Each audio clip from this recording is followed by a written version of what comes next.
We are disappointed, but research we've done today, looking at the results of this work and these allocations by government, just show it's incredibly unfair. Also, Dan's native Sheffield also didn't get the money it applied for. It missed out on 36 million. But we've looked at those areas that are the most prosperous that did get the money. So those are ones that are judged to be not particularly in need of money for reasons of poverty or disadvantage. So those that are rated as being more prosperous. All but in the last round, there were 10 places that did get money that are considered to be quite well off.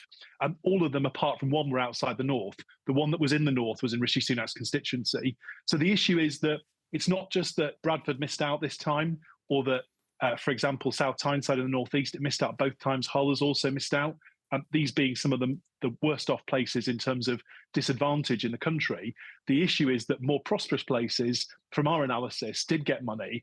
And that's what's wrong with this whole system. It isn't fair. It isn't genuinely based on greatest need. And that's why these type of beauty pageants, where people have to spend, we know now, over £27 million to be spent bidding for this money, and walk away with nothing. Council taxpayers like Dan in Sheffield, me here in Bradford, we all paid towards these bids, but we're not going to see any benefit from that. And that means that actually our local councils are worse off than if they just not bothered to apply at all. We'll hear from some of our viewers who are getting in contact on this in a moment, but I've got to put what the government have said in response to the point that you and many others are making, because they say that per head of the population, it is a lot fairer than it looks. So per head allocations only tell you part of the story. So it is true that the North West did the best in the country, but Yorkshire did the second worst. So and not that different to London. And I think this is the challenge, isn't it, Dan? Which is that we've seen for many years lots of transport investment, for example, down the south of England. In the last year, we've seen cuts to HS2 and Northern Powerhouse Rail, and that now won't serve, for example, Bradford at all. HS2 will stop south of Leeds, and some of the services will still go to Sheffield, but not all of them. Well, Leeds and Bradford were two of the councils today, as you've already mentioned, the case of Bradford, that didn't get any money at all. So it feels like, if you look at this in the round, it's not just about today, it's about the cuts to what was the ex-EU funding, which has hit places like Teesside, places like Cumbria are the worst, and then some of those transport cuts as well.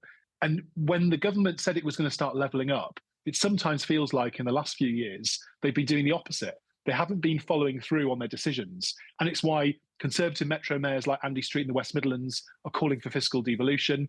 It's why mayors like Tracy Brabin in West Yorkshire have been expressing their concern today.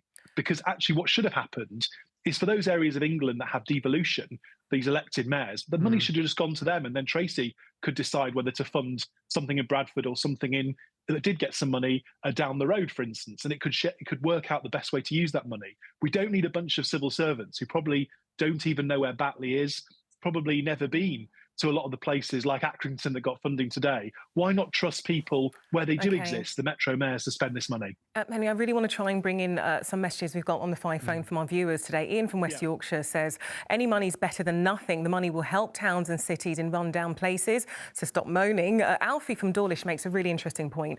I'm shocked that more money's not being spent in the southwest, especially from like his town, which need a huge cash injection to boost the economy and holiday trade.